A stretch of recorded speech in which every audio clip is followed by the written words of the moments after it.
everybody. Quick talk. We want to talk. It's going to be science today. Science and terrorism.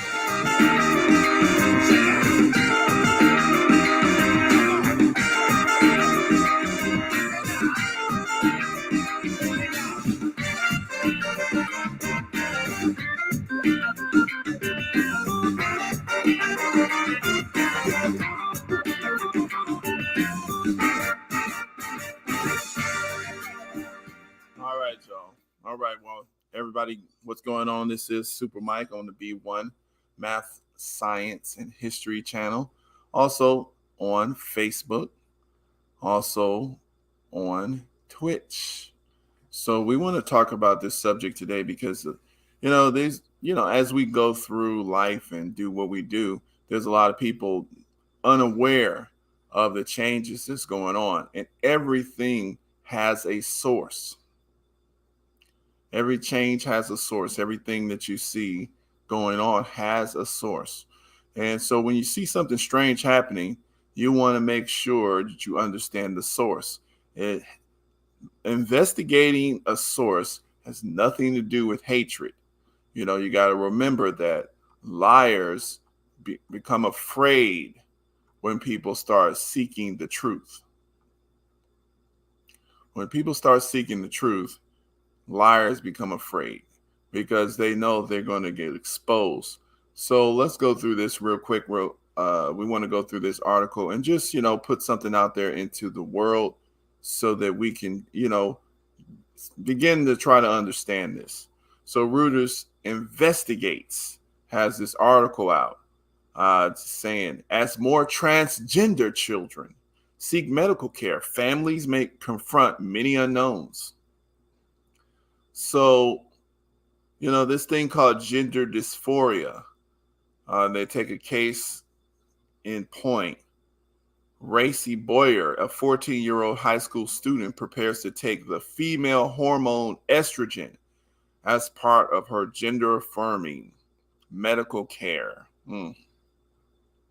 Across the United States, thousands of youth are lining up for gender-affirming care. See, they need to affirm something weird or some dysphoria that they're feeling inside. What's the cause of this? Okay. It's not all in their mind. It's not all some sort of trauma. There's some chemical, these are the source of this stuff. When you start to investigate, it's not just in these people's minds. But let's read some more. But when families decide to take the medical route, they must make decisions about life-altering treatments that have little scientific evidence of their long-term safety and efficacy.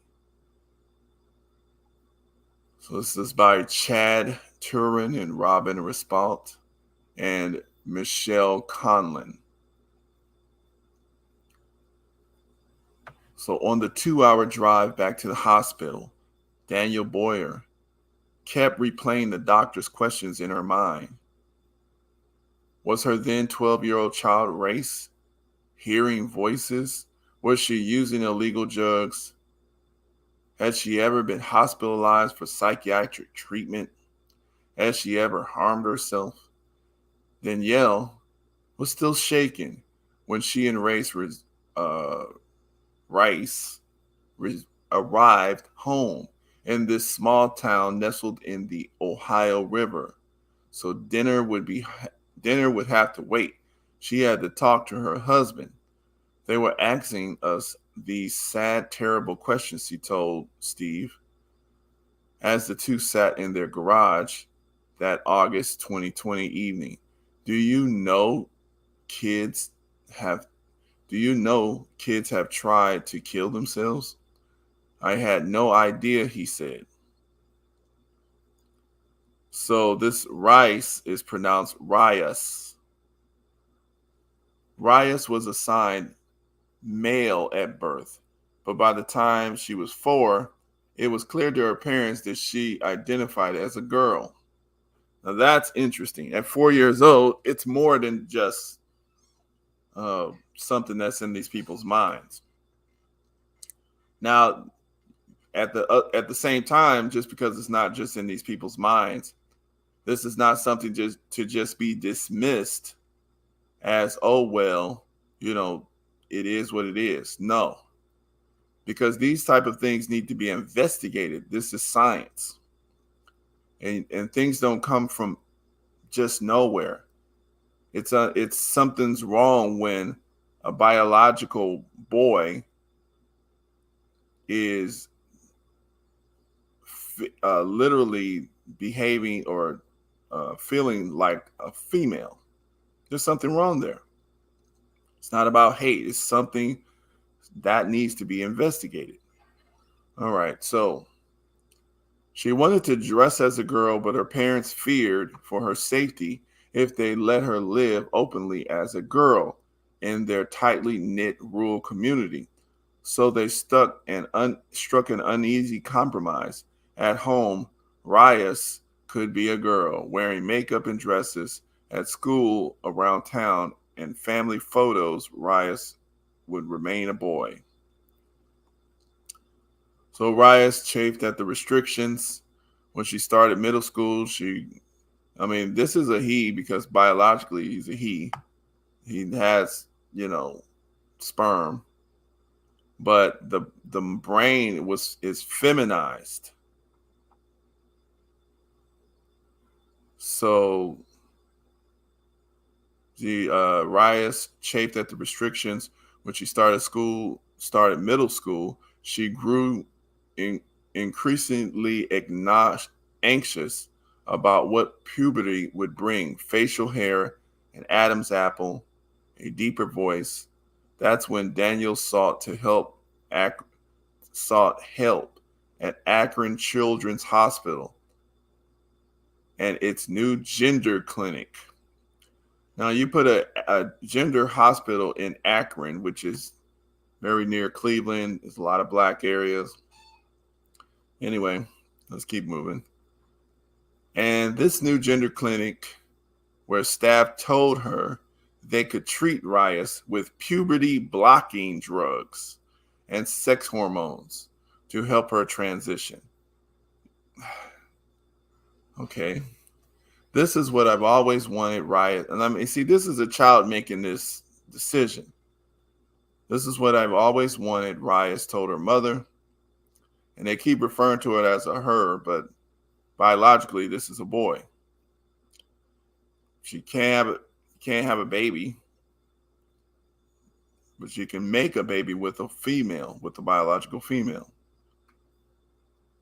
So this is what I've wanted, Reyes told her mother as they left the hospital after the pair went on a celebratory shopping trip for girls' clothes.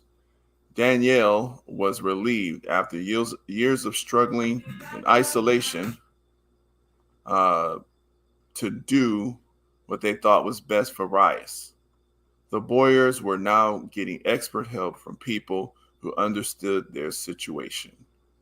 All right, so, like I said before, hold on a second here. Let me turn that off. This is, looks like a woman. All right. But this has got to be a hard situation to be in. If you have a feminized brain, but biologically your body is the other sex. So you have this thing called gender dysphoria. And so we want to go straight to some of the statistics. So 121,882 U.S. children ages 6 to 17 diagnosed with gender dysphoria from 2017 to 2021. 17,683 U.S. children starting on puberty blockers or hormones over the 5-year period. Wow. So this is how many people are receiving this stuff. Gender blocking chemicals. And just imagine you dated this person. Oh my God. Then you got all this other stuff going on with this person. Imagine you talk to her, get married to her or whatever. And then you find out that this is actually a man, a biological man. This is very interesting. But I just want to know, I just want to replay this here. Look at this. Michigan State University says he can take this male rat and make it behave like a female for the rest of its life, and vice versa for a female, just by altering the hormones it's exposed to right at birth. Because rats are born underdeveloped, that's roughly the same as altering a third trimester human fetus in the womb. But first, he said, I'd need a crash course in rat sex. He's a Romeo. He's Romeo. Ooh, look at him. Male rats like Romeo mount any rat that comes their way. In the mating process, the female, that's her being dropped on top of him, performs something called lordosis, where she lifts her head and rump. Now, what if Romeo here goes after a male? The male will seem profoundly indifferent. But Breedlove says he can change all that. He gave this female rat a single shot of the male sex hormone testosterone at birth. Now grown up, she will never perform lordosis. But this male rat will. Take a look. He was castrated at birth, depriving him of testosterone. So you created a gay rat. So this is showing you something. Now keep in mind, this was taken in the 90s. That right there was, see, these hormones. When people talk about gender bending hormones, it's a big deal. It's something to be learned about, because the point is, in an environment where you're talking about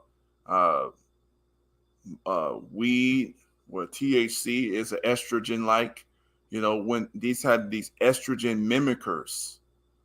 Okay. This is the stuff that we should be concerned about. When you have pollution in your neighborhood, they call it environmental racism. Sometimes they do.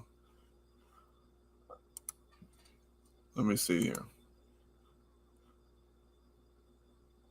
Share this here. And this is not going to be very long because, like I said, I just want to make this real quick, just something for people to look at and to, think about, because that's the issue. People are not thinking about this stuff. They don't understand that just because someone is born this way, that means that it's natural. No. This is coming from, so this is causes of gender dysphoria. This is a very touchy topic because people think you're attacking them personally. But what's happening here is we're saying that these human beings have been altered and put into these positions of confusion by a group of people who are polluting the environment. So they're saying that it could be psychiatric and biological causes. So it was traditionally thought that to be psychiatric condition, meaning a mental ailment. Now there's evidence that the disease of gender dysphoria may not have origins in the brain alone. Studies suggest that gender dysphoria may have biological causes associated with the development of gender identity before birth. More research is needed, yada yada. Genetic causes of biological sex. Research suggests that development of that determines biological sex happens in the mother's womb. See, that development that determines biological sex happens in the mother's womb. Anatomical sex is different from biological sex. Okay, anatomical sex is determined by chromosomes that contain the genes and DNA. Each individual has 2 sex chromosomes. One of the chromosomes is from the father, the other is from the mother. A normal man has X and Y sex chromosomes, and a normal woman has 2 X chromosomes. It is seen that during early pregnancy, all unborn babies are female only because only the female sex chromosome or the X chromosome that is inherited from the mother being the active one. After the 8th week of pregnancy, the chromosome from the father and X for a female and Y for the male gains in activity. If the father's contribution is the X chromosome, the baby continues to develop as a female with a surge of female hormones. Remember, they have to give you those hormones to that rat. They had to give that rat the hormones in order for it to change the way it wanted to behave. Okay. After the 8th week of pregnancy, the chromosome from the father and X for female and Y for the male gains in activity. If the father's contribution is the X chromosome, it continues to develop as a female with a surge of female hormones, estrogen, progesterone. This helps develop her female sex organs, reproductive organs, and features. This makes her sex and gender female. Okay. If the inherited chromosome from the father is a Y, there's a surge of testosterone and the other male hormones that lead to development of male characteristics such as testes. This makes the baby's sex gender male. There are different potential causes of gender dysphoria, including hormonal changes, exposure to estrogenic drugs, and so forth. So the mother has to be healthy. And then what sort of drugs and sort of stuff that you have in your environment, in your body when you're holding your baby. So hormonal causes. Hormones that trigger the development of sex and gender in the womb may not function adequately. For example, anatomical sex for the genitals may be male, while the gender identity that comes from the brain could be female. This may result in the excess of female hormones from the mother's system or by the fetus insensitivity to the hormone. So basically, if the hormone is not being absorbed and it's not being, and the body is not sensitive to that hormone, then it's going to remain female. Because, the thing is, female is the only active hormone in the beginning, because the mom is the female, is the X hormone. And so anything, if it's not sensitive to any rise in testosterone or estrogen levels, then it's just going to, default to a female. So the latter condition is called androgen insensitivity syndrome. So it's not sensitive to male hormones, because male hormones are called androgens. Exposure to progesterone or other estrogenic drugs. Although there is no research that shows that males or females exposed to progesterone in the womb or other estrogenic drugs such as DES, I'm not going to pronounce that, diethylstilbestrol, may have raised the risk of gender dysphoria. There may be an association in some atypical aspects of gender role behavior. All right, so then they have rare conditions that may lead to gender dysphoria. There may be rare conditions like congenital adrenal hyperplasia and intersex conditions, also known as hermaphroditism, which may also result in gender dysphoria. All right, so I'm going to put this here. People can continue to read on this. This is News Medical Life Sciences. And this is the writer of this is Dr. Anaya Mandel. Okay. So I think we're going to start ending it off there, but I do want to show this. What's up, guys? Make sure you press the thumbs up if you get anything from this, and make sure that you share it. Go ahead, put a comment in there. Tell me what you think about it. This should be just science, because what's happening here is that the environment is so polluted and convoluted and messed up that you're going to have to make a way for these people in order for them to live a somewhat normal life out of the shadows, because you can't, pretend, if you have gender dysphoria, you have gender dysphoria. But if you're a biological male, you have to understand, you have to respect that as well. And just because you feel like a female, you should not feel that you have to go cut yourself up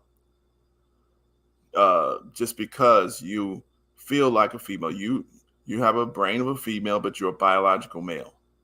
There's people out there with the opposite situation. They're biological females, but they have the brain of a male.